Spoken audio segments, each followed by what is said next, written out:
My fiancé told me the wedding was canceled unless I apologized to his ex. I replied, then the wedding's canceled. He didn't take me seriously until the venue contacted him to confirm it was officially called off. Hello, everyone. My name is Naomi Carter. I'm 31 years old. 3 weeks. That was how far away the wedding was. 3 weeks from the day everything fell apart. For almost a year, my life revolved around the wedding. Not because I was obsessed with flowers, seating charts, or perfect photos under string lights. I wanted something simple, something meaningful, something that felt like us. But Ethan loved planning it. He had binders, actual binders. One for the venue, one for the guest list, one for decorations, one for catering, one for payments and contracts. Sometimes I would come home and find him at the kitchen table, sleeves rolled up, laptop open, completely focused, like he was closing a business deal instead of choosing napkins. You're wearing the ivory dress, right? He asked once without looking up. The ivory dress? The one I liked. I laughed. Good to know I have options. He grinned. You do. They're just the options I approve. Back then, I thought it was sweet. Looking back, control sounds charming when you're still in love. We had been together 3 years, engaged 8 months, and I believe we were solid. Ethan was thoughtful, steady, the kind of man people complimented. My mother adored him. My friends said I was lucky, and I believed them. But there were small things I ignored, like how often his ex came up. Her name was Vanessa. They had dated for 2 years before me. According to Ethan, it ended badly. She never understood me, he told me once. I tried, but she made everything about herself. I believed him because when you love someone, you want to believe you are the safer chapter. But Vanessa never really left. Oh, Vanessa loved this restaurant. Oh, Vanessa hated horror movies. Oh, Vanessa would have laughed at that. Each comment was small. Together, they became a pattern. One night, driving home from dinner, I finally said, "You talk about her a lot." He glanced at me. I do? Yes. We dated for 2 years, Naomi. That's a long time. I know. She's in the past. He said it too quickly. And because I wanted peace, I let it go. Until the night everything changed. It was a Thursday evening. Ethan and I were in the living room, going over final wedding details. The coffee table was covered in invoices, ribbon samples, and a half-empty glass of wine he had barely touched. The venue wants the final guest count by Monday, he said. Where are we? 112. That many? You have a big family. True. He kept typing. Then suddenly he stopped. His fingers froze over the keyboard. What? I asked. He closed the laptop halfway. There's something we need to talk about. My stomach tightened. What is it? He rubbed his thumb along the edge of the laptop. Vanessa reached out to me. The name landed between us like glass cracking on tile. About what? She heard we were getting married. And? She wants to talk. I waited. She wants closure. Closure? I asked. Yes. For what? For how things ended. That sounds like something between you and her. He shifted. Well, not entirely. My hand tightened around the guest list. What does that mean? She feels like the situation wasn't fair. To who? To her. I stared at him. She thinks I moved on too quickly, he said. That happens after breakups. Yes, but she thinks you had something to do with it. For a second, I thought I had misheard him. What? She believes we started talking before she and I were officially done. Did we? No, he said quickly. Of course not. Then what exactly is the problem? He looked away. She thinks there was emotional overlap. I let out a short breath. Emotional overlap. I'm just telling you what she said. No, I said quietly. You're telling me because you want something.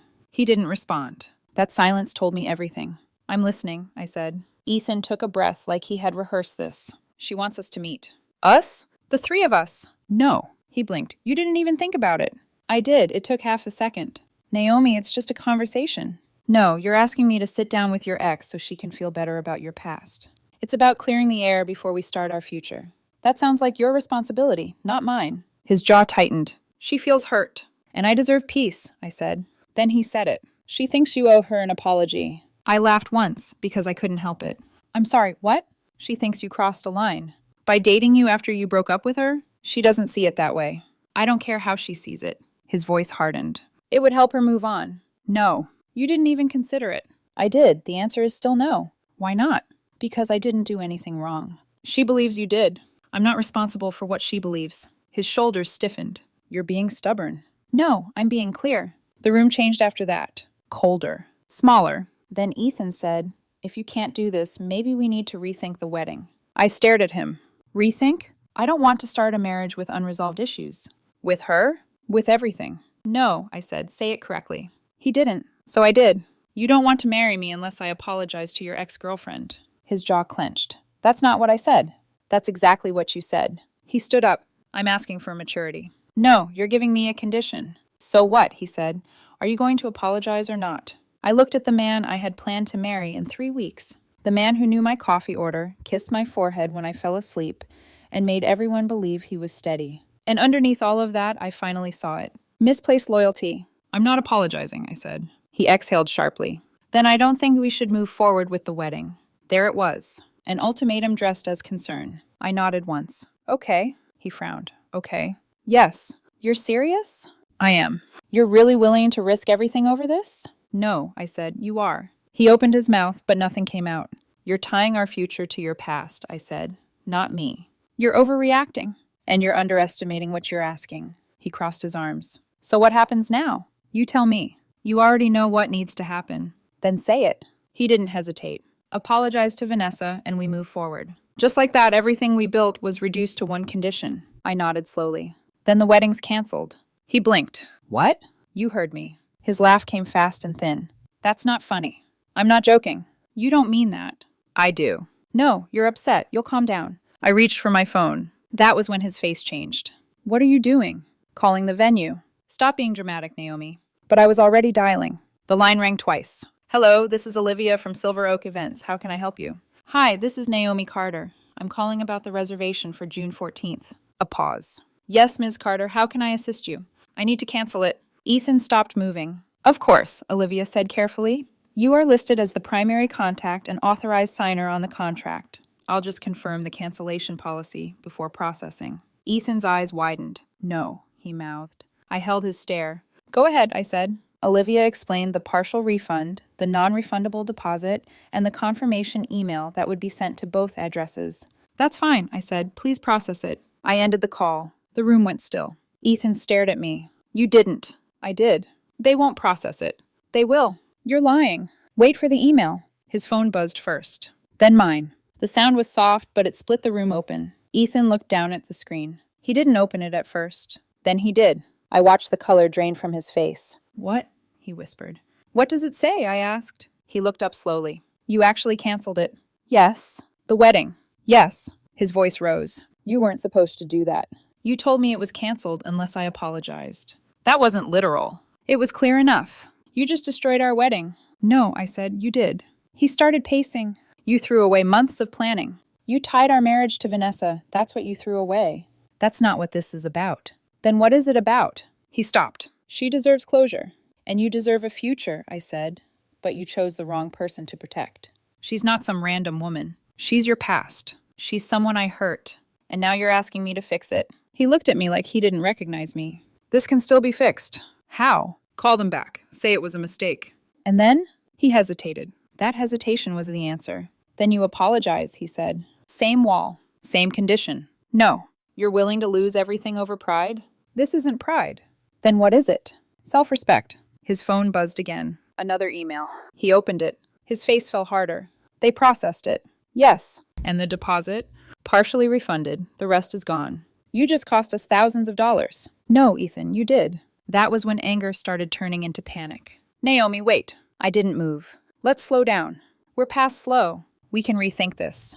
We already did. Maybe you don't have to apologize directly, he said quickly. Maybe just a message. No. A short call. No. We meet her together. No. His jaw tightened. You're being impossible. I'm being consistent. You're really willing to lose me over this? No, I said. I'm losing you because of this. That landed. For 1 second, he looked like he understood. Then his pride came back. You're making a huge mistake. Maybe, but at least it's mine. We stood there, 3 years collapsing between us.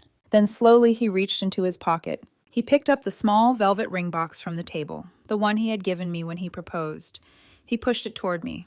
There, he said. You got what you wanted. I looked at the box. Then at him. No, I said. I got clarity. That cracked something in him. He grabbed his jacket. Where are you going? I asked.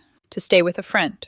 Okay. That frustrated him more than any argument could have. He walked to the door, stopped, and turned back. You're going to regret this. Maybe, I said, but I don't think so. He waited for me to break. I didn't, so he left. The door closed softly behind him. For a while I just sat there, staring at the ring box on the table. It no longer looked like a promise. It looked like proof. Proof that some decisions don't destroy relationships. They reveal them. The next morning, my phone rang 3 times. Ethan. I let it ring. Then came the texts. Ethan, we need to talk. Ethan, this got out of hand. Let's fix it. Ethan, you're overreacting. I typed back once. Me, there's nothing to fix. He called again. This time I answered. Naomi, he said quickly. We both said things we didn't mean. I meant everything I said. Come on, you're upset. I'm not upset. I'm done. Silence. You don't just walk away from 3 years like that. I didn't. You did when you made our marriage conditional. It wasn't a condition. It had consequences. That makes it 1. He exhaled sharply. Fine. Maybe I pushed too hard. I'll talk to Vanessa myself. I'll handle it. Too late. You already chose, I said. No, I didn't. Yes, you just didn't think it would cost you anything. That shut him up. Then his voice softened. Don't do this. I'm not doing anything. I'm just not undoing it. Another silence. Then he asked, quieter this time. You're really ending this? Yes. Over her? No, I said, because of you. Then I hung up. 4 months later, everything felt lighter. Not perfect, but lighter. The binders were gone. The dress was returned. The guest list deleted. The life I thought I was walking into had been packed away piece by piece until all that remained was the lesson. And surprisingly, it didn't hurt as much as I thought it would, because once the noise faded, I could finally hear myself again. And what I heard wasn't regret. It was relief. I didn't block Ethan. I didn't need to. He reached out a few times in the first weeks. Texts, calls, long messages trying to explain and soften what happened. None of them changed the truth. When it counted, he chose wrong. About a month later, I heard through mutual friends that Ethan and Vanessa had met up. For closure, someone said. Then they were talking more. Then they were spending time together again. I didn't react. I already knew where that road went. 2 months after that, the updates changed. They're arguing. Same issues as before. It's messy. Then finally, they broke up again. I wasn't surprised, because what they were chasing was never closure. It was unfinished attachment. And that doesn't heal because someone else apologizes. It repeats until someone finally stops feeding it. I remember sitting in a cafe when I heard the final update. Sunlight on the table, coffee in front of me, no waiting, no tension, no one else's past sitting between me and my future. For the first time in a long time, I felt still. People talk about red flags like they arrive loud. They don't. Sometimes they come wrapped in reasonable words. Maturity, respect, closure, doing the right thing. And if you're not careful, you'll trade your boundaries for someone else's comfort. That was the real answer. Not Vanessa. Not the apology. Not even the canceled wedding. The answer was that Ethan expected me to say yes, without question, without resistance, without choosing myself. So, no, canceling the wedding wasn't the mistake. It was the correction. Because if someone is willing to risk a marriage just to prove loyalty to their ex, they've already told you everything you need to know.